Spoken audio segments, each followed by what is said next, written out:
Assalamualaikum warahmatullahi wabarakatuh. Perkenalkan, nama saya Fadea Pertiwi Dalimunte dengan NIM 20080808606. Di sini saya akan menjelaskan tentang jaringan epidermis dan jaringan dasar. Jaringan epidermis. Jaringan epidermis adalah jaringan tubuh tumbuhan yang terletak paling luar. Jaringan epidermis menutupi seluruh tubuh tumbuhan mulai dari akar, batang hingga daun. Biasanya epidermis hanya terdiri dari selapis sel yang berbentuk pipi dan rapat. Selanjutnya yaitu ciri-ciri jaringan epidermis. Ciri-ciri jaringan epidermis itu ada 5. Yang pertama, tersusun dari sel-sel hidup. Yang kedua, terdiri atas satu lapis sel tunggal. Yang ketiga, beragam bentuk, ukuran, dan susunannya, tetapi biasanya tersusun rapat, tidak ada ruang antar sel. Yang keempat, tidak memiliki klorofil. Yang kelima, dinding sel jaringan epidermis bagian luar yang berbatasan dengan udara mengalami penebalan, sedangkan dinding sel jaringan epidermis bagian dalam yang berbatasan dengan jaringan lain, dinding selnya tetap tipis. Epidermis berfungsi sebagai pelindung terhadap hilangnya air karena penguapan, kerusakan mekanik, perubahan temperatur, dan hilangnya zat-zat makanan. Macam-macam epidermis ada 3, yaitu yang pertama, epidermis akar. Epidermis terdiri dari sel-sel yang rapat tanpa ruang antar sel, berlapis tipis, memanjang sejajar, sumbu akar. Pada penampang melintang berbentuk membulat. Dinding sel disusun oleh selulosa dan pectin yang menyerap air. Bila epidermis terkelupas waktu akar menua, dinding selnya akan mengalami penebalan dengan kutin dan suberit. Penyerapan terjadi pada bagian ujung akar. Bulu akar sangat berguna dalam proses penyerapan air dan mineral-mineral dari dalam tanah. Air dan mineral akan masuk ke dalam tanah tumbuhan melewati sel epidermis. Oleh karena itu, susunan sel-sel epidermis akar biasanya tidak serapat pada sel-sel epidermis daun.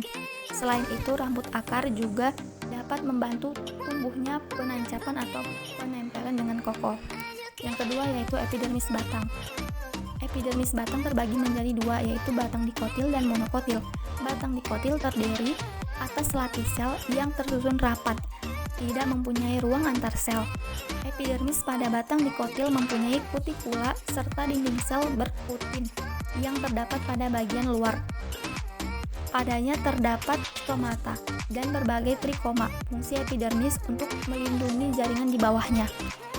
Pada batang yang mengalami pertumbuhan sekunder, lapisan epidermis digantikan oleh lapisan-lapisan gabus yang dibentuk dari kambium gabus. Lapisan gabus pada tumbuhan berguna untuk memperbesar adanya perlindungan batang dan mengurangi penguapan air. Yang kedua yaitu batang monokotil. Pada batang monokotil, epidermis terdiri dari satu lapis sel, batas antar korteks dan stele. Umumnya tidak jelas. Pada stele monokotil terdapat ikatan pembuluh yang menyebar dan bertipe kolateral tertutup, yang artinya di antara xilem dan floem tidak ditemukan kambium. Yang ketiga yaitu epidermis daun. Lapisan sel terluar daun adalah epidermis. Fungsi lapisan ini adalah untuk melindungi jaringan yang terdapat di dalam tumbuhan. Pada umumnya, lapisan epidermis tersusun rapat oleh sel-sel dan membentuk lapisan yang kompak tanpa ruang interseluler. Selanjutnya yaitu bentuk-bentuk jaringan derivat epidermis. Yang pertama yaitu stomata. Stomata adalah suatu celah pada epidermis yang dibatasi oleh 2 sel penutup yang berisi kloroplas dan mempunyai bentuk serta fungsi yang berlainan dengan epidermis. Berikut merupakan gambar stomata daun aloe vera terdapat pada permukaan epidermis walaupun tidak sejajar.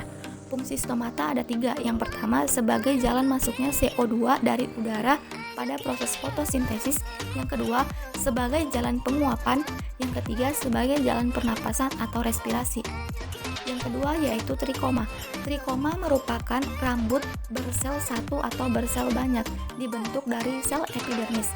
Struktur yang lebih besar dan padat seperti kutil dan duri. Tersusun oleh jaringan epidermis atau jaringan di bawah epidermis. Berikut merupakan gambar preparat pada daun singkong. Contoh trikoma pada gambar struktur permukaan daun Solanum melongena Dengan perbesaran 100 kali ditemukan adanya rambut-rambut halus yang merupakan salah satu derivat epidermis, yaitu trikoma. Trikoma yang ditemukan pada permukaan daun terong atau Solanum melongena memiliki bentuk menyerupai bintang atau bercabang banyak tanpa terlihat adanya kelenjar atau non-glandular. Trikoma terbagi menjadi dua jenis, yaitu trikoma non-glandular atau tidak menghasilkan sekret, yang kedua trikoma glandular atau menghasilkan sekret. Yang ketiga yaitu litokis. Litokis terdapat pada epidermis ficus dengan penebalan sentripetal yang tersusun oleh tangkai selulosa atau deposisi atau endapan cakarbonat yang membentuk bangunan seperti sarang lebah dan disebut sistolit. Berikut merupakan gambar dari sitokis. Yang keempat yaitu sel silika atau sel gabus. Sel-sel silika yang berkembang sepenuhnya mengandung badan-badan silika yang berupa massa silika yang itropik dan di tengah-tengahnya biasanya berupa granula-granula lenik.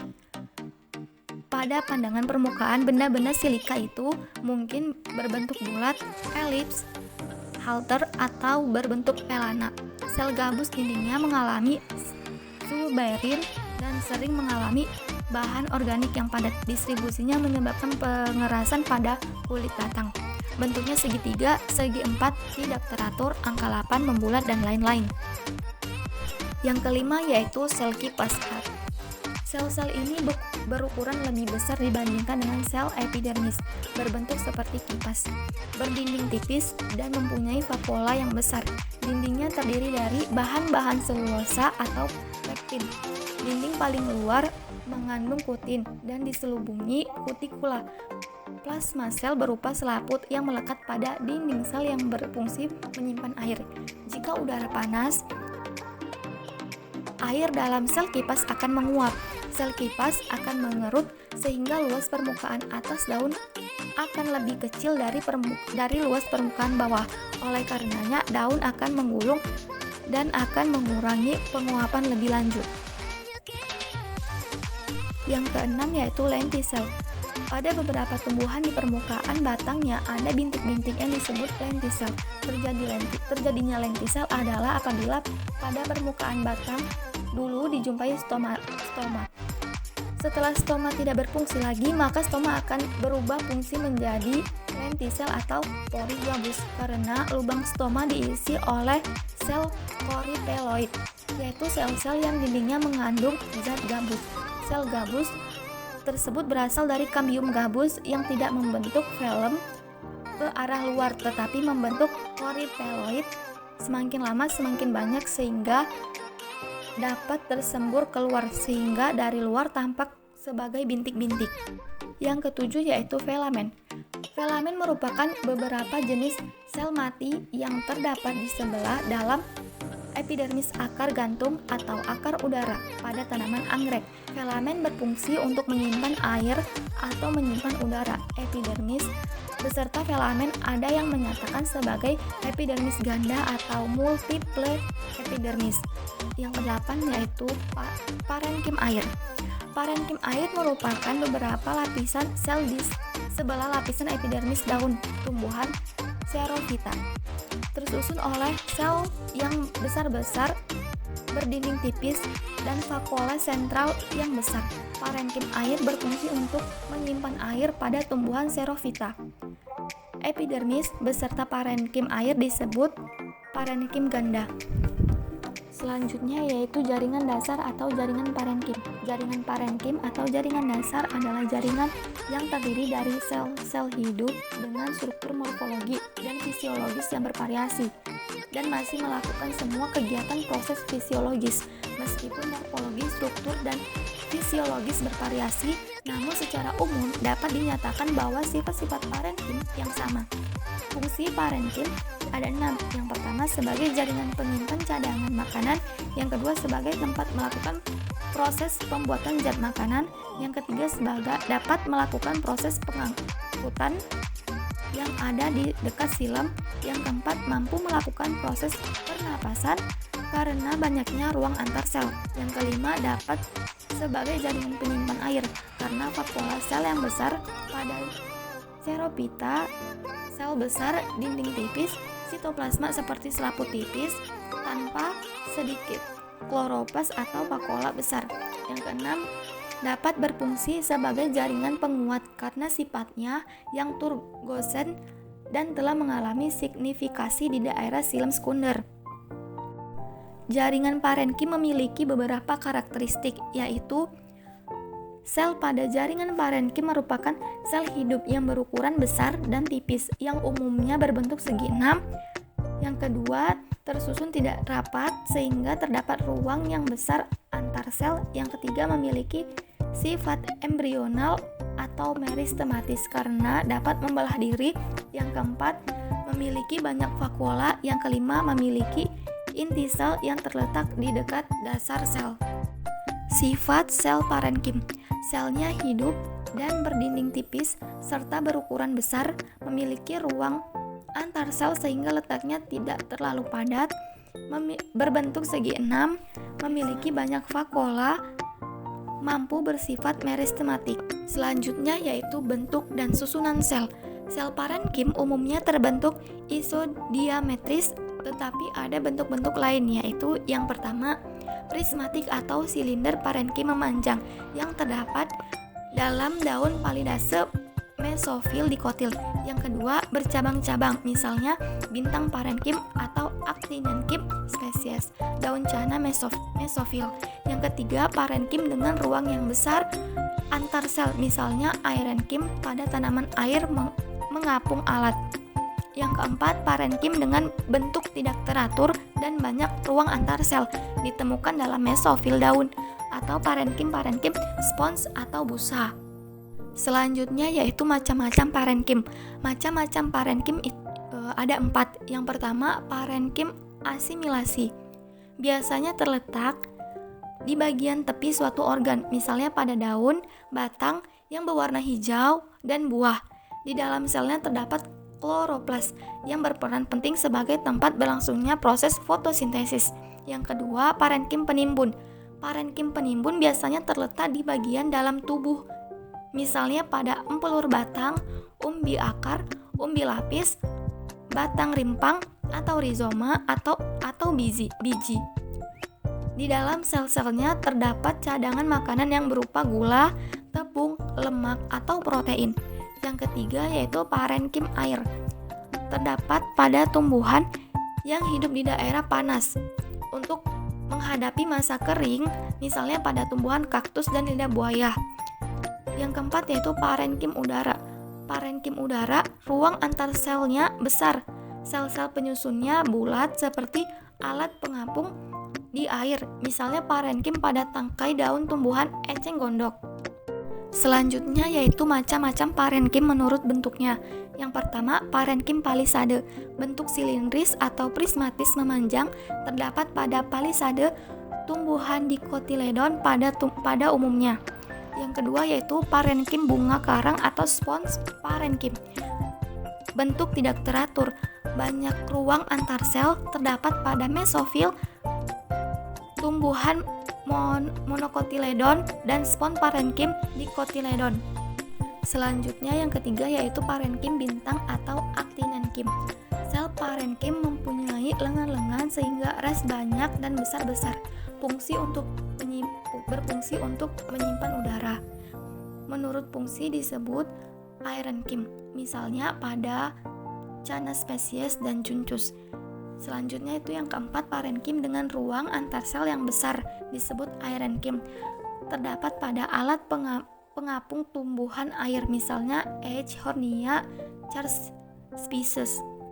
Dan yang terakhir yaitu parenkim lipatan.